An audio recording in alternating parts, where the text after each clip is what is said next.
அனைவருக்கும் வணக்கம். Welcome to Vidhaigal study centre. So இன்னைக்கு நம்ம என்ன பார்க்க போகிறோம் அப்படின்னா application of biotechnology. So application of biotechnology உயிரி தொழில்நுட்பவியல் பயன்பாடுகள். ஸோ உயிரி தொழில்நுட்பவியல் பயன்பாடுகள். இன்னைக்கு இந்த டாப்பிக்கில் நம்ம என்ன பார்க்க போகிறோம் அப்படின்னா ரெண்டு இம்பார்ட்டண்டான டாபிக்ஸ் வந்து பார்க்க போகிறோம். ஒன்று வந்து என்னென்னா டெவலப்மெண்ட் ஆஃப் பயோடெக்னாலஜி, உயிர் தொழில்நுட்பவியல் வளர்ச்சி, உயிரி தொழில்நுட்பவியல் வளர்ச்சி. இன்னொன்று என்னன்னா methods of biotechnology. Methods of biotechnology அப்படின்னா பாரம்பரிய உயிரி தொழில்நுட்பவியல் முறைகள். மெத்தட்ஸ் ஆஃப் பயோடெக்னாலஜி, பாரம்பரிய உயிரி தொழில்நுட்பவியல் முறைகள். பயோடெக்னாலஜி அப்படின்னா என்ன அப்படின்னா ஃபர்ஸ்ட் ஆஃப் ஆல் இதுக்கு ஒரு டெஃபினேஷன் வேணும். பயோடெக்னாலஜி அப்படின்னா in its broadest definition, it is used for advanced in molecular biology. வேற ஒன்றும் இல்லைங்க, இந்த பயோடெக்னாலஜி அப்படின்றது ஒரு ப்ராடஸ்ட், ஒரு பெரிய விளக்க உரை ஒன்று இருக்கு.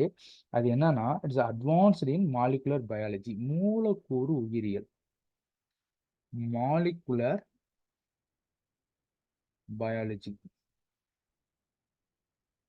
மூலக்கூறு உயிரியல் சொல்லுவாங்க.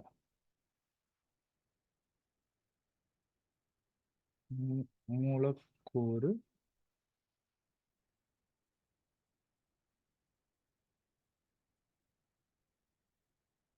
உயிரியல். இந்த மூலக்கூறு உயிரியல் அப்படின்னா என்னன்னா இது வேற ஒன்றும் இல்லைங்க, டிஎன்ஏ அண்டு ஆர்என்ஏ இந்த ரெண்டத்தான் மூலக்கூறு உயிரியல் அப்படின்னு சொல்லுவாங்க. டிஎன்ஏ அண்டு ஆர்என்ஏ, இந்த டிஎன்ஏ ஆர்என்ஏ தான் சொல்லுவாங்க. டிஎன்ஏ அப்படின்னா நமக்கு தெரியும், டிஎன்ஏவுக்கு டெஃபினேஷன் நமக்கு தெரியும். Deoxy ribo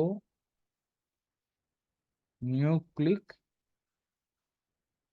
acid, deoxy ribo nucleic acid இதை தான் சொல்லுவாங்க டிஎன்ஏக்கு எக்ஸ்பென்ஷன்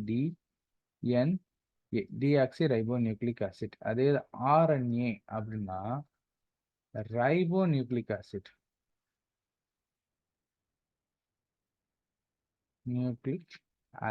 இதைத்தான் ஆர்என்ஏன்னு சொல்லுவோம். RNA ribo nucleic acid.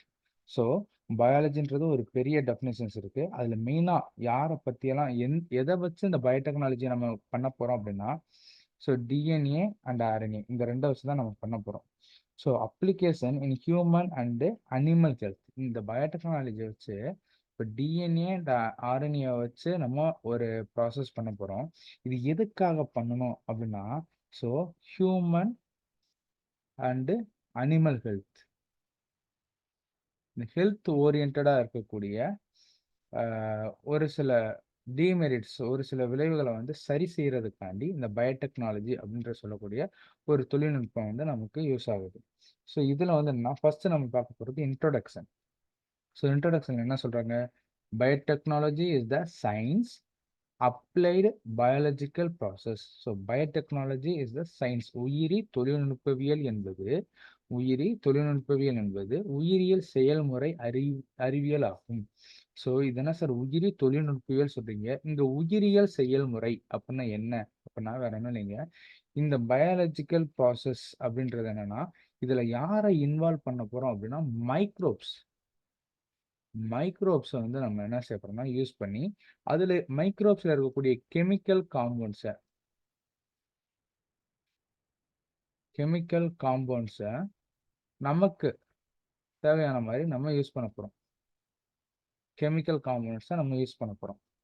Okay, அது எதுக்காண்டி யூஸ் பண்றோம், மனித வளர்ச்சிக்கும் விலங்குகளோட வளர்ச்சிக்கும் யூஸ் பண்ண போறோம். the terms biotechnology was coined by Carl Ehrlich, a Hungarian engineer in 1919. இந்த பயோடெக்னாலஜின்ற வேர்டை யாரு கண்டுபிடிச்சானா கார்ல் எரிக்கின்றவரு 1919 கண்டுபிடிச்சிருக்காரு. இவர் யாரு, இந்த கார்ல் எரிக்கின்றவர் யாரு அப்படின்னா இவர் ஒரு இன்ஜினியர், இன்ஜினியரா இருக்கிறவர். இவரால்தான் இந்த பயோடெக்னாலஜி அப்படின்றது உருவாக்கப்பட்டுச்சு. இவர் தான் வந்து என்னன்னா father of biotechnology. Father of biotechnology. So father of biotechnology யாரு அப்படின்னா கார்ல் எர்கி. இவர் தான் வந்து ஃபாதர் ஆஃப் பயோடெக்னாலஜி. இவரோட வாழ்க்கை காலம் அப்படின்னு பார்த்தீங்கன்னா இன் 1878 டு 1952 இவரோட வாழ்நாள் காலம். So the biotechnology deal using a live organism or enzyme produce and process useful to human. இதைத்தான் இன்ட்ரோடக்ஷன்லேயே நான் உங்களுக்கு சொன்னேன்.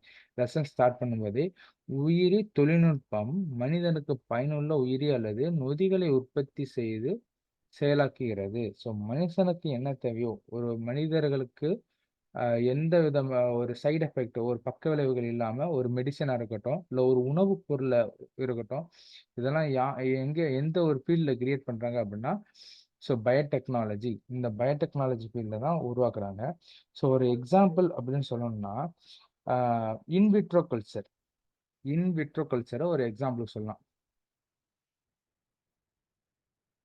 IVC, in vitro culture. இதை பத்தி நம்ம படிப்போம். ஐவிசியை பத்தி நம்ம அடுத்தடுத்து படிப்போம். இந்த லெசன்ஸ்ல அடுத்தடுத்து யூனிட் 4ல கண்டினியூஸா நம்ம படிக்க தான் போறோம். ஸோ இன்விட்ரோ கல்ச்சர் அப்படின்னா லேப்ல ஃபெர்டிலைசேஷன் ஒரு ஸ்பெர்ம் பிளஸ் எக் இதை வந்து ஃபெர்டிலைசேஷன் பண்ண விட்டு ஃபெர்டிலைசேஷன் ஆனதுக்கப்புறம் சைகோட் ஃபார்ம் ஆனதுக்கப்புறம் நம்ம ஹோஸ்ட் பாடியில் வந்து இன்ஜெக்ட் பண்ணி டெவலப்மெண்ட்டை பார்ப்போம். ஓகே, ஸோ இதைத்தான் இது ஒரு எக்ஸாம்பிள் சொல்லலாம். Okay, so such process which use GMO to achieve large scale. GMO, so genetically modified organism.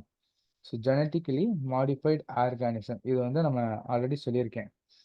நம்ம வந்து லெசன் டீகோடிங் பண்ணுறப்போ இதை பற்றி சொல்லியிருக்கேன்.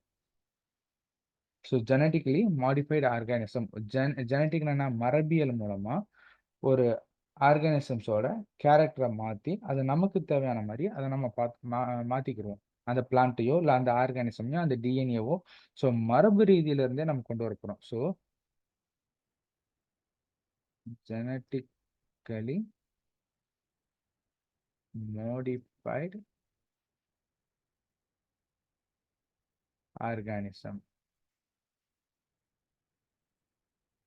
Okay, so GMO genetically modified organism அப்படின்னு சொல்லுவாங்க. ஸோ நெக்ஸ்ட் வந்து பார்க்கக்கூடியது என்னன்னா EFB. EFBன்றது அப்படின்னா என்னன்னா European federation biotechnology. So European federation biotechnology இவங்க என்ன சொல்றாங்க, இந்த ஐரோப்பிய கூட்டமைப்பு பயோடெக்னாலஜி ஒரு வகை வரையறை அளிக்கிறது. என்னதான் சொல்றாங்க இந்த யூரோப்பியன் ஃபெடரேஷன் அப்படின்றவங்க என்ன சொல்றாங்கன்னா, so integration of natural science. இவங்க சொல்ற டெஃபினேஷன் இந்த யூரோப்பியன் ஃபெடரேஷன் என்ன சொல்றாங்கன்னா integration of natural science.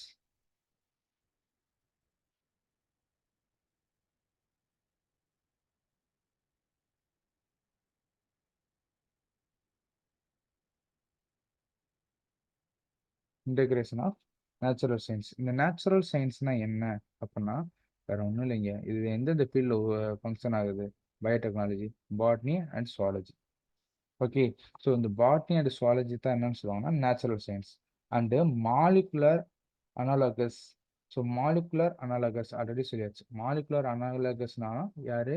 DNA and RNA. இந்த கிளாஸ் இன்ட்ரோலேயே நான் சொன்னேன், கிளாஸ் கட்லைன் சொல்லும்போது சொன்னேன் molecular analogues for products and service. இதை வச்சு ஒரு ப்ராடக்ட் பண்ணணும் ப்ளஸ் சர்வீசஸ்.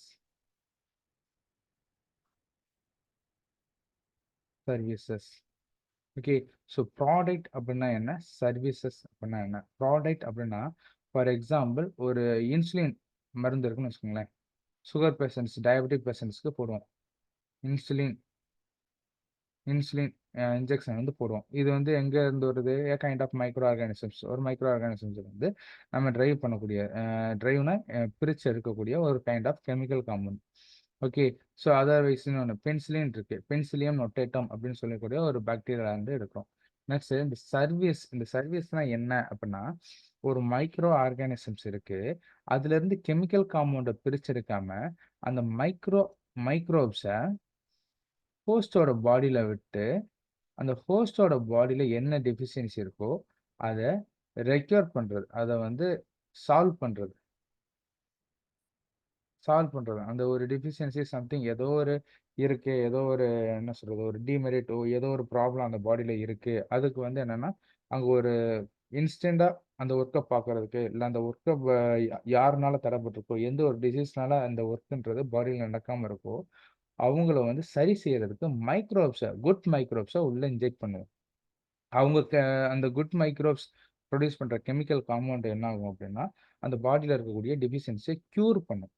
ஸோ, இந்த மாரி இருக்கிறது தான் பயோடெக்னாலஜி அப்படின்னு யார் சொல்றோம்னா, யூரோப்பியன் ஃபெடரேஷன்ஸ் அவங்க தான் சொல்றாங்க. ஓகே. ஸோ நெக்ஸ்ட்டு இப்போ ஃபாதர் ஆஃப் ஜெனடிக் இன்ஜினியரிங். இந்த ஜெனடிக் இன்ஜினியரிங் அடுத்து பார்ப்போம். அதோட ஃபாதர் ஆஃப் ஜெனடிக் இன்ஜினியரிங் யாரு அப்படின்னா, ஸோ பெர்க், பிஇஆர்ஜி, பெர்க். பெர்க் அப்படின்றவர் தான் genetic engineering, father of genetic engineering. இவர் தான் வந்து என்னன்னா முத இந்த மரபணுவ வச்சு எக்ஸ்பெரிமெண்ட் பண்ணாரு. Okay. So next development of biotechnology. பயோடெக்னாலஜியோட டெவலப்மெண்ட் என்னென்ன அப்படின்னு பார்க்க போறோம். இதை 2 கேட்டகரியா பிரிக்கிறோம். கன்வென்ஷனல் ஆர் ட்ரெடிஷனல் பயோடெக்னாலஜி, மரபு அல்லது பாரம்பரிய உயிரி தொழில்நுட்பம்.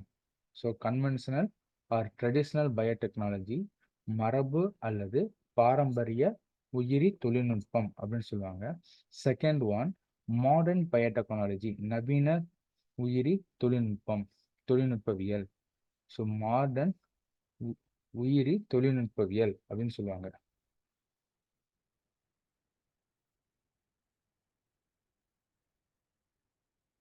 Modern biotechnology.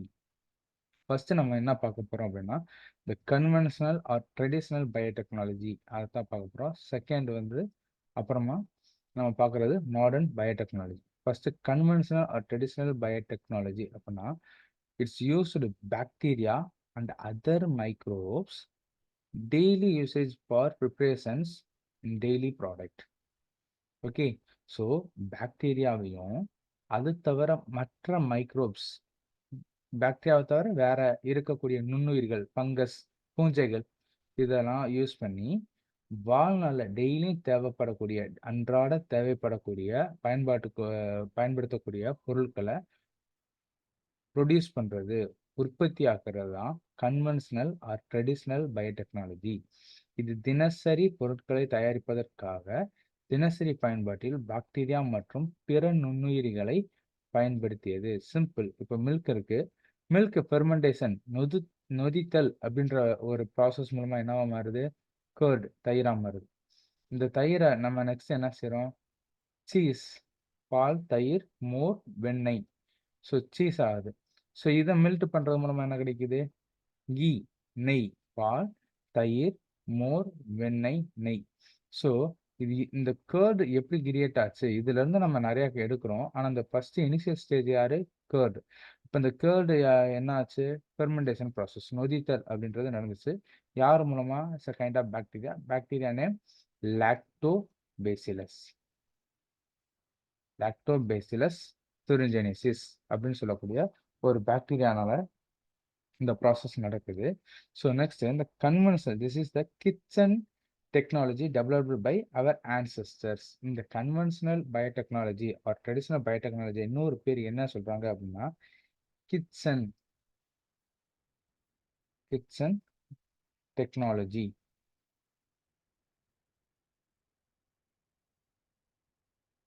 கிச்சன் டெக்னாலஜி அப்படின்னு சொல்றாங்க. Okay. So next the advancement of science and technology during 18th century, this kitchen technology already சொல்லிட்டேன் உங்களுக்கு. இது இன்னொரு பேர் என்ன சொல்றாங்க? Kitchen technology gained scientific validations. So 18ஆம் நூற்றாண்டில் அறிவியல் மற்றும் தொழில்நுட்பத்தின் முன்னேற்றம் இந்த சமையலறை தொழில்நுட்பங்கள் அறிவியல் சார்பு பெற்றது. Okay, so the conventional biotechnology also extend to the preparation of alcoholic beverage like beer and wine.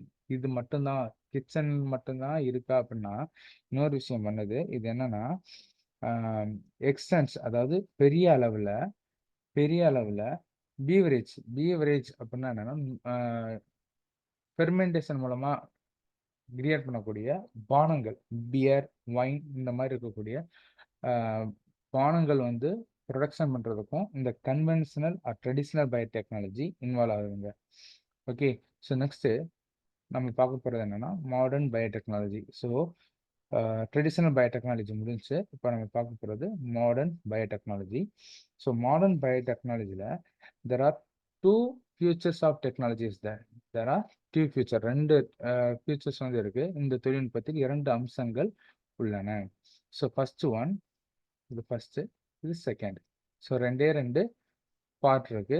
First ஒன்றுனா to change the genetic material for getting a new product through the recombinant DNA. இது ரொம்ப ரொம்ப முக்கியம்.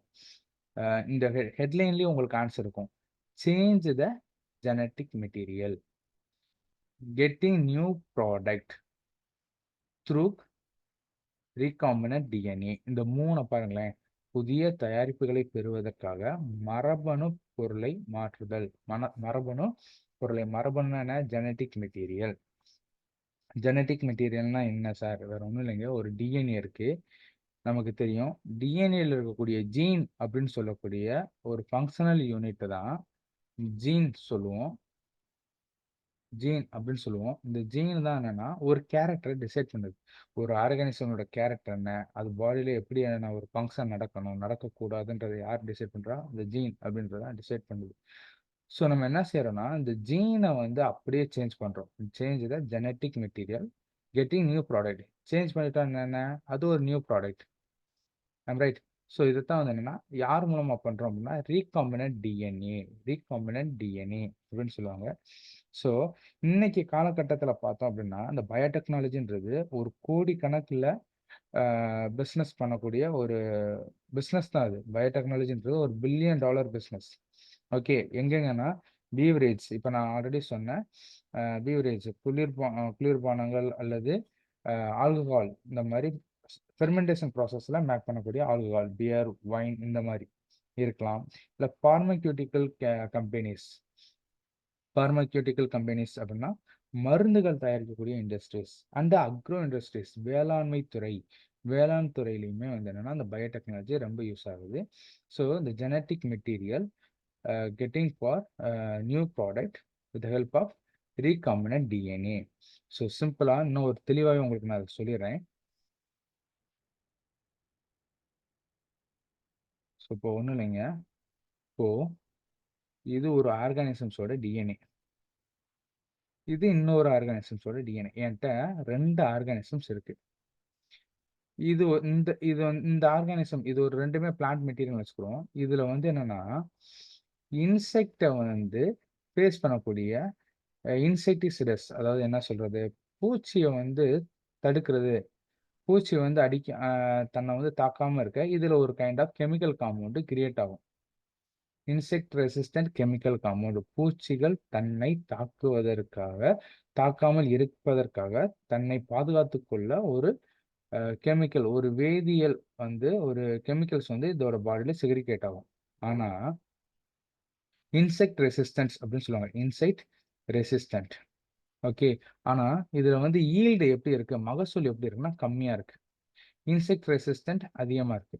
அதே இந்த பிளான்ட்ல பாத்தீங்கன்னா insect resistant கம்மியா இருக்கு, இன்செக்ட் ரெசிஸ்டன்ட் கம்மியா இருக்கு, ஆனா ஈல்டு நல்லா அதிகமா இருக்கு. So opposite character.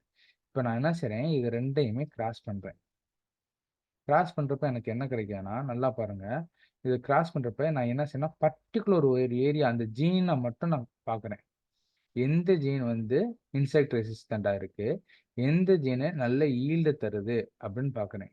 இப்போ இந்த 2 ஜீனை மட்டும் தனியா எடுத்து இது ஒரு சிங்கிள் ஸ்டாண்டர்ட், இது ஒரு சிங்கிள் ஸ்ட்ராண்ட், ஒரே ஒரு இலை மட்டும் இருக்கும், ஒரே ஒரு த்ரெட் மாதிரி இருக்கும், நூல் மாதிரி இருக்கும் நீளமா.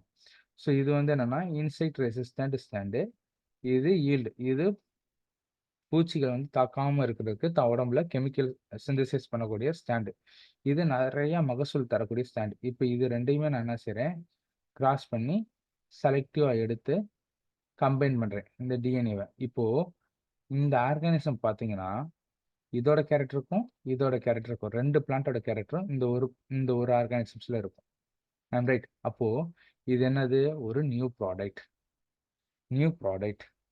Okay, so the way of recombinant DNA அப்படின்னு சொன்னேன். recombinant DNA மரபணு மாற்றம் பெற்ற டிஎன்ஏ. இப்போ இந்த டிஎன்ஏ என்னது? மரபணு மாற்றம் பெற்ற டிஎன்ஏ. இதைத்தான் வந்து என்னன்னா recombinant டிஎன்ஏ அப்படின்னு சொல்லுவாங்க. And second one, ownership of the newly developed technology and it is social impact. So ஒரு நியூ டெக்னாலஜி கண்டுபிடிச்சிட்டோம்னா அதுக்கான காப்பிரைட்ஸ் அப்படின்றது ரொம்ப ரொம்ப முக்கியம். அது நம்ம கிட்ட இருக்கணும். And second one, social impact. சமுதாயத்தில் மக்கள் மத்தியில் அந்த நியூ வெரைட்டியோட இம்பேக்ட் என்ன, அதை பற்றியோட மக்களோட ஒப்பீனியன் என்ன, அது எவ்வளவுக்கு எவ்வளோ மக்களுக்கு யூஸ் ஆகுது, இது எல்லாமே வந்து என்னன்னா நம்ம டேட்டா வந்து கலெக்ட் பண்ணி வைக்கணும். அதை பற்றின எல்லா செய்திகளையுமே நம்ம சேகரித்து வைக்கணும். So next, properly appreciate the advantages of sexual reproduction over asexual reproduction. So பால்சாரா இனப்பெருக்கத்தை விட பாலியல் இனப்பெருக்கத்தின் நன்மையை பாராட்டலாம். இதுக்கும் பயோடெக்னாலஜிக்கு என்ன சார் சம்பந்தம்? பயோடெக்னாலஜியோட மெயின் மோட்டிவ் என்னன்னா வேரியேஷன். ஒவ்வொரு ஆர்கானிசம்ஸ்லையும் டெவலப்மெண்ட்டை காட்டுறது, முன்னேற்றத்தை காட்டுறது. ஒவ்வொரு ஆர்கானிசம்ஸ்லையும் டெவலப்மெண்ட் அண்ட் முன்னேற்றத்தை காட்டுறது. ஓகே, ஸோ அப்போ இந்த பாயிண்ட் ரொம்ப ரொம்ப முக்கியமான பாயிண்ட். ஓகே, ஸோ இந்த பாயிண்ட் முக்கியமான பாயிண்ட். எப்படி அப்படின்னா, இப்போ ஃபார் எக்ஸாம்பிள் ஒரு பேரண்ட் பிளான்ட் எடுத்துக்கிறோம். ஒரு ஒரு ஃபீமேல் பிளான்ட்டு, ஒரு மேல் பிளான்ட். இது ஃபீமேல், இது மெயில். ஸோ இந்த ரெண்டு பிளான்ட்டை கிராஸ் பண்ணுறப்ப எனக்கு என்ன கிடைக்குது அப்படின்னா, மேபி சம்திங், ஒரு ஸ்பீசிஸ் கிடைக்கும். அது மெயிலாகவும் இருக்கலாம், இல்லை ஃபீமேலாகவும் இருக்கலாம், எதா வேணா இருக்கலாம். இந்த ஒரு ஜெண்டர் தான் வரும் அப்படின்னு நம்ம ஸ்பெசிஃபிக்காக சொல்ல முடியாது. இப்போ இங்க என்னன்னா, இது வந்து செக்ஸுவல் ரிப்ரடக்ஷன். இரண்டு பெற்றோர்கள் இணைந்து அடுத்த தலைமுறையை உருவாக்குதல். ரெண்டு பேரண்ட்ஸ் வந்து இன்வால்வ் ஆகுறாங்க ஒரு ஜென்ரேஷனை கிரியேட் பண்றதுக்கு. அப்போ இந்த ஜென்ரேஷன்ல இப்போ மெயிலா இருக்கட்டும், ஃபீமேலா இருக்கட்டும், இந்த ரெண்டு பேர்த்துல யாரா இருந்தாலும் சரி, இப்போ அவங்கக்கிட்ட வந்து என்னன்னா ரெண்டு பிளான்ட்டோட கேரக்டருமே இருக்கும். சிம்பிள். ஒரு எக்ஸாம்பிள் நம்ம பேரண்ட்ஸே எடுத்துக்கோங்க.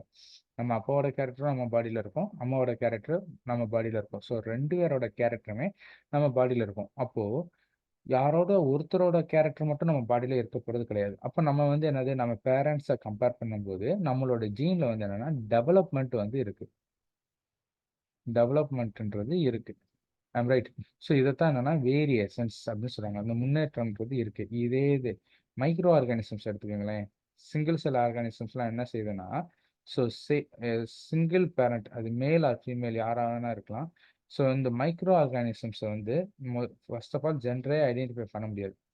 ஓகே, ஸோ இந்த மைக்ரோ ஆர்கானிசம் என்ன செய்யும், without depending any other partner. So வேற யாரோட தயவும் இல்லாமல் தன்னோட யங் ஒன்னை ப்ரொடியூஸ் பண்ணும், தன்னோட அடுத்த ஜென்ரேஷனை உருவாக்கும், யாரோட உதவியும் இல்லாமல் தனக்கு தானே. அது வந்து என்னன்னா செல் டிவிஷன் மெத்தட் அப்படின்னு சொல்லுவாங்க. நிறைய மெத்தட் இருக்கு. சிம்பிளாக என்ன சொல்லுவாங்கன்னா cell division, like cell division method அப்படின்னு சொல்லுவாங்க. ஸோ இப்போ இங்கே வந்து என்னன்னா வேரியேஷன்ஸ் இருக்காது. இந்த பிளான்ட், இந்த ஆர்கானிசம்ஸ், மைக்ரோ ஆர்கானிசம் எப்படி இருக்குமோ இந்த same character, same structure, every thing or same, எல்லாமே பார்க்க ஒரே மாதிரி இருக்கும் இந்த மைக்ரோ ஆர்கானிசம்ஸுக்கும் இந்த யங் ஒன்னுக்கும். ஓகேவா? ஸோ இதைத்தான் இங்கே என்ன சொல்லுவாங்க, ப்ராப்பர்லி அப்ரிசியேட் பால்சாரா இனப்பெருக்கத்தை விட செக்ஸுவல் ரீப்ரடக்ஷனை விட பாலியல் இனப்பெருக்கம், செக்ஸுவல் ரீப்ரடக்ஷன் வந்து நல்லது அப்படின்னு சொல்றாங்க.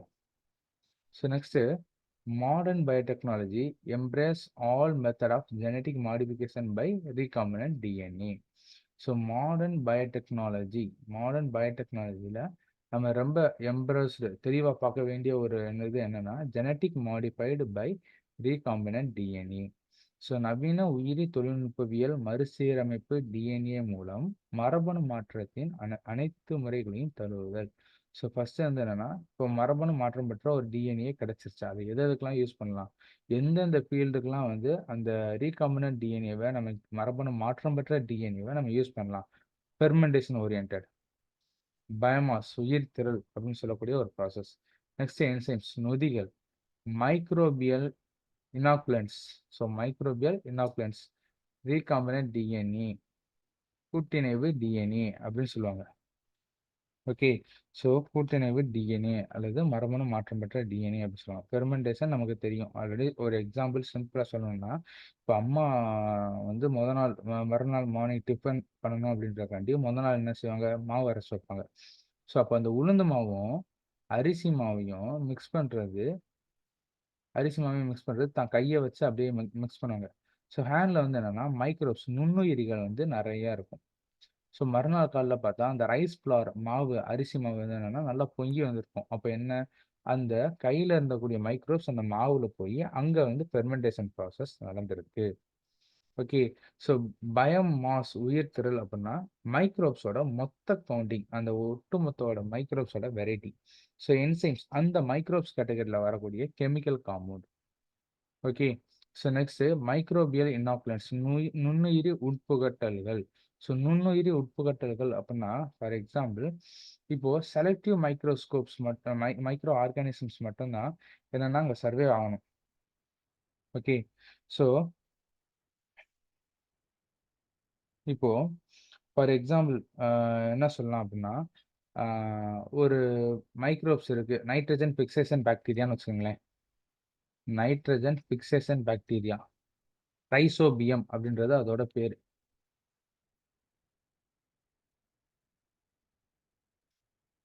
ரைசோபியம் அப்படின்றது அந்த nitrogen பிக்சேஷனோட பாக்டீரியாவோட name.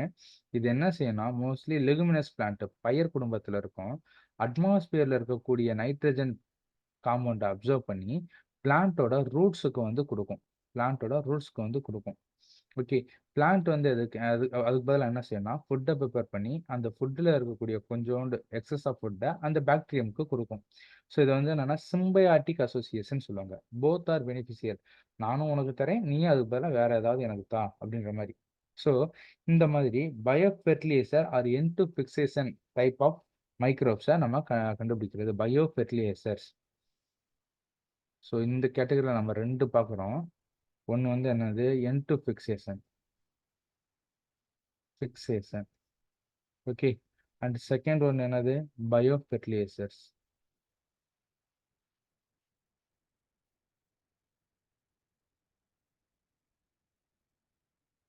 Bio fertilisers. Okay. So biofertiliser என்ன? ஃபுல் அண்ட் ஃபுல் இயற்கை உரம்.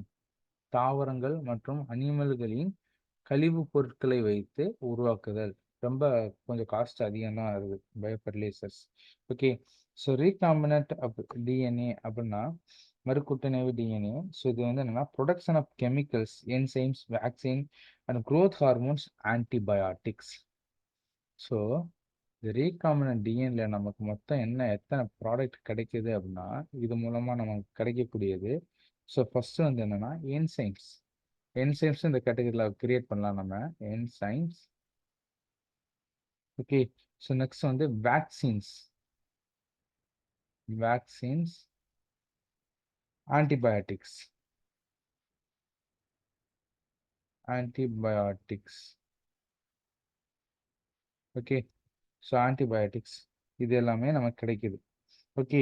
ஸோ ப்ளஸ் இது மட்டும் இல்லாமல் வேற என்னென்ன செய்யலாம்னா gene cloning and gene transfer. Gene cloning, gene cloning and gene transfer. So இந்த 2 வேலைகளை வந்து நம்ம செய்யலாம். ஸோ நெக்ஸ்ட்டு இந்த ஓல்டு பயோடெக்னாலஜி அப்படின்னா என்னன்னா, so it's begin as a early as 5000 BC before Christ. Okay. So 5000 கிறிஸ்து பிறப்பதற்கு கிமு 5000 ஆண்டில் தொடங்கியது. ஓகே. ஸோ இது எதுக்கு யூஸ் பண்ணாங்கன்னா சேம் ஒயின், வினிகர், கர்டு இந்த இதெல்லாம் வந்து ப்ரிப்பேர் பண்ணுறதுக்காண்டி அப்போ யூஸ் பண்ணாங்க. ஸோ இன்னைக்கு கரண்ட் நடைமுறை வாழ்க்கையில் யூஸ் பண்ணுறது என்னன்னா மாடர்ன் பயோடெக்னாலஜி, நவீன உயிரி தொழில்நுட்பவியல். ஸோ டெவலப் டூரிங் 1917, 1970 ஆரம்பிச்சது. இந்த என்ன பர்பஸ்னா production of vaccine, medicine and industrial chemicals. வேக்சினுக்கும் மெடிசின்ஸ் அண்ட் இண்டஸ்ட்ரியல் கெமிக்கல்ஸ் இந்த மூணையும் இம்ப்ளிமெண்ட் அடுத்தடுத்து லெவலுக்கு கொண்டு வரணும் அப்படின்றதுக்காண்டி. எதுக்காக அந்த மூணையும் அடுத்தடுத்த லெவலுக்கு கொண்டு வரணும்? For the human populations. Human populations அதாவது ஹியூமன் பாப்புலேஷன்ஸ் வந்து மனித எண்ணிக்கை வந்து என்னன்னா நாளுக்கு நாள் வந்து இன்க்ரீஸ் ஆகிக்கிட்டே இருக்கு. அப்போ அவங்களோட தேவைகள் வந்து இன்க்ரீஸ் ஆகிக்கிட்டே இருக்கு. ஸோ அதுக்காக இந்த 1917 இருந்து மாடர்ன் பயோடெக்னாலஜி வந்து இன்ட்ரடியூஸ் பண்ணாங்க. ஸோ மாடர்ன் பயோடெக்னாலஜி இன்ட்ரடியூஸ் பண்ணாங்க, ரைட், ஓகே. அப்போ ஓல்டு பயோடெக்னாலஜிக்கும் மாடர்ன் பயோடெக்னாலஜிக்கும் என்ன டிஃபரன்ஸ்? ஸோ ஓல்டு பயோடெக்னாலஜி அப்படின்னா full and full fermentations process மட்டும்தான் இருக்கும். இந்த மாடர்ன் திரும்பியும் சொல்கிறேன், ஓல்டு பயோடெக்னாலஜின்றது full and full fermentation process. And இதில் வந்து என்ன இருக்கும் அப்படின்னா அன்றாட தேவைகளை பூர்த்தி செய்யக்கூடிய ஒரு சில பொருட்கள் மட்டும்தான் இதில் நம்ம எடுக்க முடியும். ஆனால் மாடர்ன் பயோடெக்னாலஜி அப்படி கிடையாது. ஸோ இந்த food product with help of recombinant DNA technology, இந்த genetic engineer and chemical engineering அப்படின்னு சொல்லக்கூடிய 2 மெத்தட்ல இருந்து நமக்கு எடுக்கலாம். ஓகே, ஸோ நல்லா பார்த்துங்க. இந்த மாடர்ன் பயோடெக்னாலஜிக்குள்ள இப்போ நம்ம உள்ள டெப்த்தாக போகிறோம். So modern biotechnology, the product food products with the help of recombinant DNA. So to making the food product நம்ம கிரியேட் பண்றோம். எப்படி கிரியேட் பண்றோம்? with the help of recombinant DNA. recombinant DNA மூலமா, மரபணு மாற்றம் பெற்ற DNA மூலமா நமக்கு தேவையான ஃபுட் ப்ராடக்டை நம்ம கிரியேட் பண்றோம். மரபணு பொறியியல், ஜெனட்டிக் இன்ஜினியர்னா மரபணு பொறியியல். To alter the nature of genetic material. So to alter the nature of genetic material of host organism by introducing foreign or recombinant DNA. மரபணுக்களை ஒரே இனத்திற்குள்ளேயோ அல்லது வெவ்வேறு இனத்திற்கு இடையிலேயோ இடமாற்றம் செய்வதனால் ஒரு இனத்தை முன்னேற்றவோ அல்லது புதிய இனத்தை உருவாக்கவோ செய்வது மரபணு பொறியியல் ஆகும். ஓகே, இப்போ நம்ம இப்போ ரீசெண்டாக இப்போதான் பார்த்தோம், 2 டிஎன்ஏ இருக்கு அப்படின்னா அந்த டிஎன்ஏ ஒரே ஸ்பீசிஸ், ஒரே வகையான உயிரினமாக இருக்கலாம். ஸோ அதுக்குள்ள சேஞ்ச் பண்ணுறது, இதுக்குள்ள சேஞ்ச் பண்ணிக்கிறது, அப்படி இல்லையா வேற வேற ஸ்பீசிஸாகவும் இருக்கலாம். ஆனால் நம்மளோட மோட்டிவ், ஒரே குறிக்கோள் என்ன அப்படின்னா, ஓகே, ஸோ ஒரு நியூ ஜென்ரேஷன்ஸ், ஒரு புது வகையான ஒரு உயிரினத்தை கண்டுபிடிக்கணும், இல்லையா ஒரு புதுவிதமான கேரக்டரை கிரியேட் பண்ணணும். ஓகே, பழக்க வழக்கமோ அல்லது புது விதமான செயல்பாடுகளையோ உடைய மைக்ரோப்ஸையோ இல்லை ஒரு புது வகையான கேரக்டரையோ ஒரு புதிய இனத்தையோ உருவாக்கணும். அதுதான் மெயின் மோட்டிவ், ஒரு முக்கியமான குறிக்கோள் ஆஃப் ஜெனட்டிக் இன்ஜினியரோட முக்கியமான குறிக்கோள். Okay, so next chemical engineering, வேதி பொறியியல். It involve maintenance of sterile microbial contaminations, preconditions that allow growth of only the desired microorganisms. இது விரும்பிய நுண்ணுயிர்களின் வளர்ச்சியை அனுமதிக்கும் தூய்மையான மற்றும் நுண்ணுயிர் மாசு இல்லாத நிலைமைகளை பராமரிப்பதை உள்ளடக்கியது. இந்த இடத்துல உங்களுக்கு குழப்பம், விரும்பிய நுண்ணுயிரிகளின் வளர்ச்சியை அனுமதிக்கும், ரைட், ஓகே. இங்க நுண்ணுயிர் மாசு இல்லாத நிலைமைகளை பராமரிப்பதை உள்ளடக்கியது.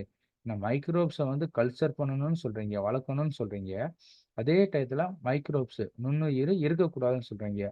இது என்ன அப்படின்னா ஒன்றும் இல்லைங்க, ஒரு லேப்னு எடுத்துக்கிட்டோம்னா நம்ம ரிசர்ச் பண்ணக்கூடிய மைக்ரோப்ஸ் ஒரு கேட்டகரியா இருக்கும். ஓகே, ஸோ இந்த மைக்ரோப்ஸை வந்து நம்ம கல்ச்சர் பண்ணி என்ன செய்யறோம்? இன்க்ரீஸ் பண்றோம்.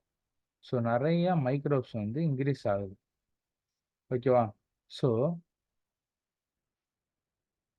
டிசைடு மைக்ரோ ஆர்கானிசம்ஸ், நம்ம எந்த மைக்ரோப்ஸை வந்து நம்ம சூஸ் பண்ணமோ அந்த மைக்ரோப்ஸ் மட்டும்தான் அந்த லேபுக்குள்ள இருக்கணும். ஃபாரினா வெளியே இருக்கக்கூடிய அந்த லேபை விட்டு வெளியே நிறைய மைக்ரோப்ஸ் இருக்கும். மைக்ரோப்ஸ் இல்லாத இடமே இல்லை. அந்த வெளியே வந்து என்னன்னா பேத்தோஜன்ஸ், நோயை உருவாக்கக்கூடிய மைக்ரோப்ஸ் வந்து இருக்கலாம். இப்போ அந்த மைக்ரோப்ஸ் நம்மளோட கேர்லெஸ்னால உள்ள வந்துருச்சு அப்படின்னா இந்த மைக்ரோப்ஸோட சேர்ந்து இந்த பேத்தோஜன் மைக்ரோ ஆர்கானிசம்ஸும் கிரியேட் ஆகும். ஓகே, ஸோ இப்போ இதை நம்ம நோட்டீஸ் பண்ணாம ஒரு மெடிசின் கிரியேட் பண்ணோம்னா அங்க நல்ல மைக்ரோப்ஸ்ல இருந்து வரக்கூடிய கெமிக்கல் காம்பவுண்டும் இருக்கும், பேத்தஜன்ல இருந்து வரக்கூடிய கெமிக்கல் காம்பவுண்ட்ஸும் இருக்கும். ஸோ இந்த மெடிசின்ஸ் எடுத்துக்கக்கூடிய பர்சன்ஸ் என்னவாங்க, பேத்தஜன்ஸ்னால மேபி டெட்டாக கூட ஆகலாம், டெட் ஆகலாம். ஸோ அவங்க அவங்களுக்கு ஏதோ ஒரு டிசீஸோ இல்லை ஏதோ ஒரு சைடு எஃபெக்டோ வரத்தான் செய்யும். ஸோ அதனால லேபார்டரியில் வரக்கூடிய மைக்ரோப் செலக்டிவ் டிசைர்டு மைக்ரோ ஆர்கானிசம்ஸை நம்ம ரொம்ப கேர்ஃபுல்லாக ஹேண்டில் பண்ணணும். ஸோ அதுதான் என்ன சொல்றாங்கன்னா மைக்ரோபியல் கண்டாமினேஷன். மைக்ரோபியல் கண்டாமினேஷனா நம்ம வளர்க்குறதே மைக்ரோப்ஸ் தான். கண்டாமினேஷன் கெட்டு போறதுன்னா வெளியே இருந்து எந்த ஒரு மைக்ரோப்ஸும் உள்ள வந்து மிக்ஸ் ஆகிடக்கூடாது. And allow the growth of desired microorganism. எதுக்கு அலோவ் பண்ணணும்? Only for allow growth of desired microorganism. நம்ம எதை சூஸ் பண்றோமோ அந்த ஆர்கானிசம் மட்டும்தான் அங்க வளர்ற மாதிரி இருக்கணும். ஓகே. ஸோ நெக்ஸ்ட் என்சைம்ஸ், நொதிகள். ஸோ இங்கே தான் வந்து நம்ம பார்க்க போகிறோம். இதுக்கு முன்னாடி வந்து எல்லாமே வந்து நான் என்ன பார்த்தோன்னா எப்படி வந்து ரீகாம்பினன்ட் டிஎன்ஏ உருவாகுது, நியூ ஸ்பீசிஸ் எப்படி கிரியேட் பண்ணுறது எல்லாமே பார்த்துட்டோம். மரபணு மாற்றம் சொன்னோம். இப்போ அந்த மரபணுவை மாற்றக்கூடிய டெக்னிக் என்னென்ன அப்படின்னு பார்க்க போகிறோம். இப்போ ஒரு ஆப்ஜெக்டா இருந்தா நம்ம கட் பண்ணி செஞ்சு எதனாலும் மாத்திரலாம். ஒரு பிளாஸ்டிக்கா இருந்தா மெல்ட் பண்ணிடலாம். ஒரு இரும்பு, ஒரு அயன் கண்டென்ட்டா இருந்துச்சுன்னா அதையும் மெல்ட் பண்ணி வேணுன்ற பொருளுக்கு வேணுன்ற ஸ்ட்ரக்சருக்கு அதை மாத்திரலாம். வுட்டா இருந்தா செதுக்கிடலாம். இந்த மாதிரி நிறைய பண்ணிடலாம். ஆனா இது என்ன, மாலிகுலர்னா என்ன, கெமிக்கல் காம்பவுண்டு. கொஞ்சம் ஏதாவது ஆனாலும் சீக்கிரமா டிசால்வ் ஆயிடும், கரைஞ்சிரும், இல்லை வேற ஒரு பொருளா மாறிடும். அப்போ இது தேவையான செலக்டட் கேரக்டரை ஜீனை எப்படி பிரிச்செடுக்கிறது? இது இருக்கிறதே மாலிகுலர் கெமிக்கல் காம்பவுண்டு. இதை எப்படி வந்து நம்ம இந்த பர்டிகுலர் ஜீனை மட்டும் பிரிச்செடுக்கிறது? அதுக்கு தான் என்சைம்ஸ் தேவைப்படுது. ஸோ அந்த என்சைம்ஸ் எத்தனை கேட்டகரியா பிரிக்கிறாங்கன்னா 2 category, lysin enzyme and cleaving enzymes. Cleaving enzymes அப்படின்னு சொல்லுவாங்க. லைசின் என்சைம்ஸ் சிதைவு நொதிகள், கிளேவிங் என்சைம்ஸ் பிளவு நொதிகள் அப்படின்னு சொல்லுவாங்க. பிளவு நொதிகள், இது ரெண்டுக்கும் என்ன வித்தியாசம் அப்படின்னா ரெண்டுமே என்சைம்ஸ் தான், ஆனா ஃபங்க்ஷன்ஸ் எந்த இடத்தை பொறுத்துன்றது மாறுது. So lysing enzyme and cleaving enzymes. So lysing enzymes அப்படின்னா என்னன்னு பார்க்க போறோம். ஸோ லைசிங் என்சைம்ஸ் சிதைவு நொதிகள். These enzymes are used to open up the cell, get DNA from genetic experiment. Okay, so simple. இப்போ என்ன சொல்றது, ஒரு பிளான்ட், ஒரு செல் இருக்குன்னு வச்சுக்கோம். நம்ம எல்லாத்துக்குமே செல்லுன்றது தெரியும். ஸோ செல்லில் என்ன இருக்கும்? சென்டரில் நியூக்ளியஸ் இருக்கும், வெளியே சைட்டோபிளாசம், மைட்டோகாண்ட்ரியா, கோல்ஜி அப்பரட்டஸ், இது எல்லாமே இருக்கும். லைசோசோம், சூசைடல் பக் அப்படின்னு சொல்லக்கூடிய லைசோசோம் எல்லாமே இருக்கும். ஓகே. ஆனால் நமக்கு தேவையான இந்த genetic material DNA, deoxy ribo nucleic acid எங்கே இருக்குன்னா இன்சைட் ஆஃப் த நியூக்ளியஸ்குள்ள தான் ஜெனட்டிக் மெட்டீரியல் அப்படின்றது இருக்கு. அப்போ இந்த லைசின் என்சைம்ஸ் என்ன செய்யணும், to cut dissolve the cell membrane, cell சுவரை வந்து என்ன செய்யுதுன்னா இது வந்து அரிச்சு எடுத்துரும், கட் பண்ணி விட்டுரும். யாரு? Lysin enzyme. To cut the cell wall, cell சுவரை வந்து கட் பண்ணி விட்டுரும். இந்த இந்த 2 டாபிக் ரொம்ப ரொம்ப முக்கியங்க. லைசின் என்சைமும் கிளேவிங் என்சைம்ஸும் ரொம்ப முக்கியம். இதுல வந்து கொஸ்டின்ஸ்லாம் கேட்டிருக்காங்க. ஸோ அதனால கொஞ்சம் நல்லா கவனிச்சுக்கோங்க. So these enzymes are used to open up the sell to get DNA. Open up to sell to get DNA. செல்லை ஓப்பன் பண்ணி அப்போ என்ன செய்யணும், அந்த செல் சுவரை உடைக்கணும். ஓகே, செல் வாலை பிரேக் பண்ணணும். அது யாரு பண்றா அப்படின்னா லைசின் என்சைம். லைசின் என்சைம் என்ன செய்யுது, to dissolve the dissolved cell wall.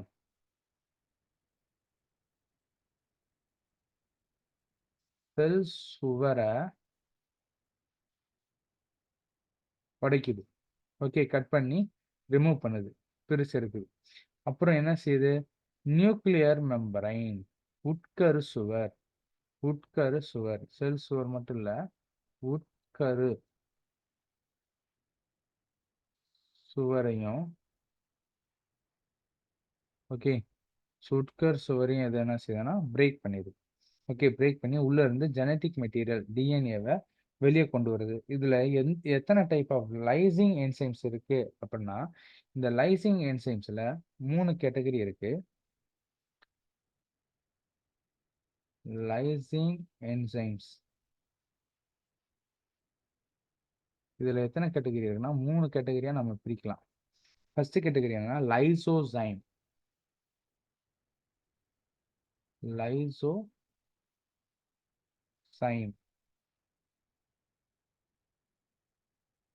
And second category cellulase. Cellulase. Third one கைட்டினேஸ். கைட்டினேஸ்.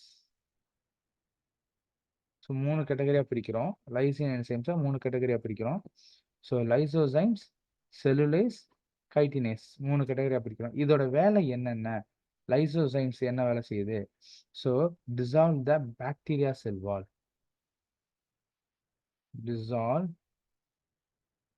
bacteria cell wall.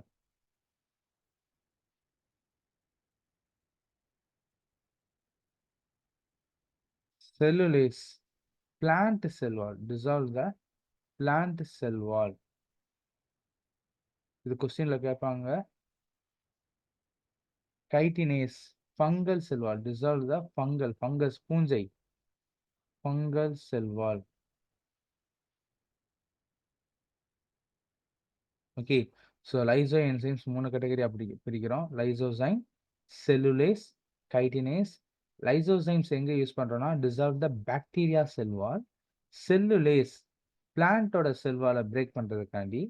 கைட்டினேஸ் பங்கலோட செல் வாலை பிரேக் பண்றதுக்காண்டி நம்ம யூஸ் பண்றோம்.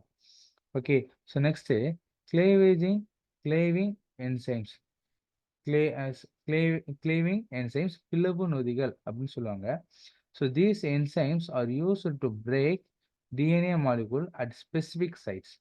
So இந்த கிளேவிங் என்சைம்ஸை ஒரு டிஎன்ஏ மாலிகுல் வேணும்னா இப்போ நம்ம ஐடென்டிஃபை பண்ணியிருப்போம்ல எந்த மாலிகுல் எந்த ஜீன் அந்த ரோலை பண்ணுது அந்த வேலையை செய்யுது அப்படின்னு அந்த ஜீனை வந்து நம்ம ஐடென்டிஃபை பண்ணியிருப்போம். ஒரு டிஎன்ஏ இருக்கு அப்படின்னா இந்த டிஎன்ஏல பர்டிகுலரா இந்த ரீஜன்ல இருக்கக்கூடியது மட்டும்தான் நான் விரும்புகிற அந்த வேலையை செய்யுது அப்படின்னா இப்போ இந்த ரீஜனை மட்டும் நான் கட் பண்ணி எடுக்கணும். ஓகே. ஸோ அந்த இதுக்கு எந்த இதை யூஸ் பண்ணுவாங்கன்னா இப்போ இது நாள் வரை என்னன்னா செல்லை மட்டும்தான் பார்த்தோம். செல்லை பிரிச்சாச்சு. இப்போ செல்லுக்குள்ள இருக்கக்கூடிய ஜெனட்டிக் மெட்டீரியலை எப்படி பிரிச்செடுக்கிறது, ஜீன்ஸ் எப்படி பிரிச்செடுக்கிறத பார்க்குறோம். அதுதான் கிளேவிங் என்சைம்ஸ் பிளவு நொதிகள்னு சொல்லுவாங்க. The enzymes are used to break DNA molecules at specific site. நல்லா பார்த்துங்க. Used to break DNA specific site. நமக்கு எங்க தேவையோ அங்க மட்டும் உடைச்சு அதை எடுத்துக்கலாம். இந்த நொதிகள் துல்லியமான இடங்களில் டிஎன்ஏ மூலக்கூறுகளை உடைக்க பயன்படுகிறது. ஸோ இங்க லைசின் என்சைம்ஸ் எப்படி 3 கேட்டகரியா பிரிச்சோமோ கிளேவிங் என்சைம்ஸையும் ஒரு 3 கேட்டகரியா பிரிக்கிறோம். Exo nucleus, endo nucleus, restriction endo nucleus 3 கேட்டகரியா பிரிக்கிறோம். எக்ஸோ நியூக்ளியஸ் முனை நீக்கி என்சைம்ஸ். அதாவது ஒரு டிஎன்ஏ ஸ்டாண்ட். இப்போ இதை எடுத்துக்கங்க. இது ஒரு டிஎன்ஏ ஸ்டாண்ட். இதுல இந்த இமேஜை பார்த்தீங்க அப்படின்னா இந்த ஸ்டார்டிங் ரீஜன் ஆரம்பிக்கிற இடத்துல மட்டும் என்னன்னா டிஎன்ஏவை பிரிச்சு எடுத்திருக்கும். தேவையான கேரக்டரை பிரிச்சு எடுத்திருக்கும். ஸோ இந்த எக்ஸோ நியூக்ளியஸ் அப்படின்றது என்னன்னா எண்டில் மட்டும்தான் வேலை செய்யும். இந்த எண்டா இருக்கலாம், இங்கேயா இருக்கலாம். இந்த மாதிரி ஸ்டார்டிங் ரீஜன்ல மட்டும்தான் அது வேலை செய்யும். Okay. Endo nucleus. Endo nucleus அப்படின்னா ஒரு டிஎன்ஏ இருக்கு. அதுல மிட் சென்டர்ல இருக்கக்கூடிய ஜீன்ஸை வந்து கட் பண்ணி ரிமூவ் பண்றதுக்கு யூஸ் ஆகக்கூடியது எண்டோ நியூக்ளியஸ். ஒன்றும் இல்லை. எக்ஸோ வெளியில, வெளிப்புறத்துல. ஓகே. ஸோ எண்டோனா உட்புறம்.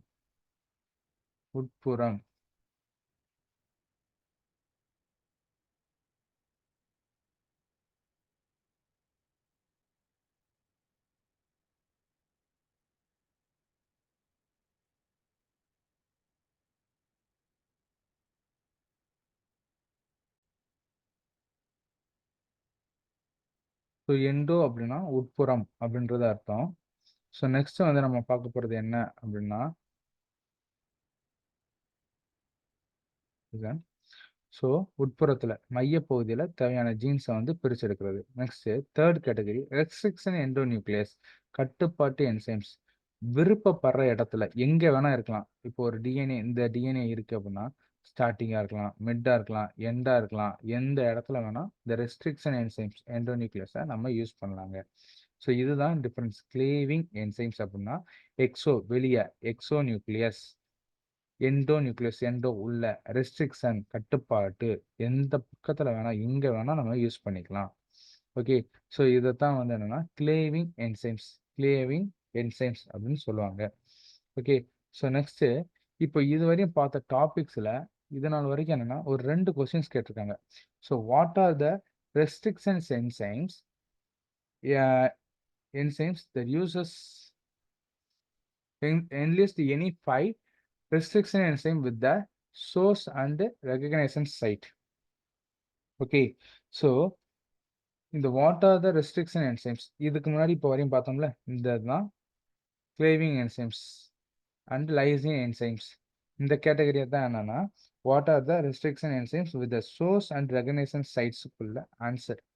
lysine enzyme அது 3 category, lysosome, cellulase, chitinase and cleaving enzymes 3 category, exonuclease, endonuclease and restriction endonuclease. So இதுதான் அதுக்குள்ள ஆன்சர். ஸோ இந்த கொஸ்டின் எப்போ கேட்டிருக்காங்க அப்படின்னா குரூப் 1 2022 கேட்டிருக்காங்க. குரூப் 1ல 2022 இந்த கொஸ்டின் கேட்டிருக்காங்க. What are the restriction enzyme enlist any 5 restriction enzyme with the sources and recognition sites. எங்கெல்லாம் அதை யூஸ் பண்ணுவோம் அப்படின்றத கேட்டிருக்காங்க.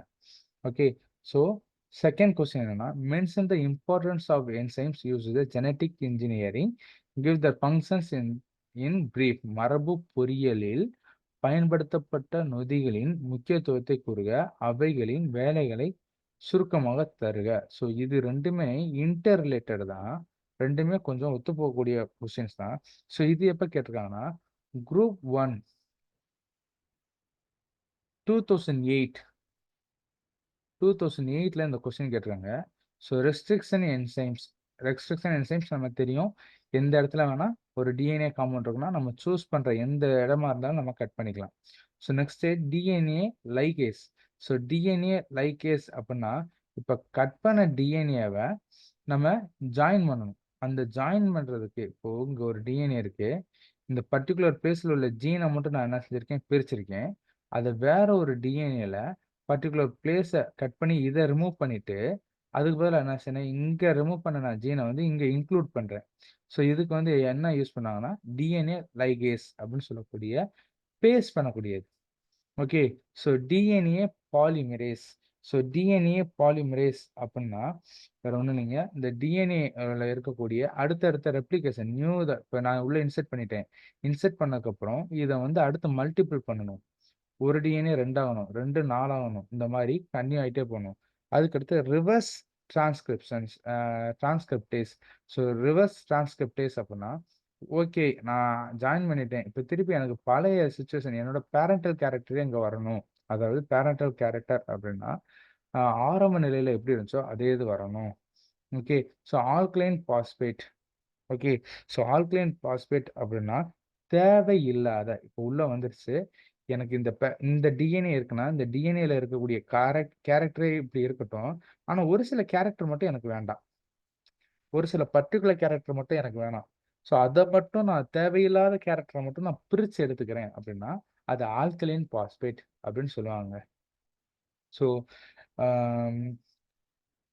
இந்த வீடியோ உங்களுக்கு பிடிச்சிருக்குன்னு நினைக்கிறேன். தேங்க்யூ.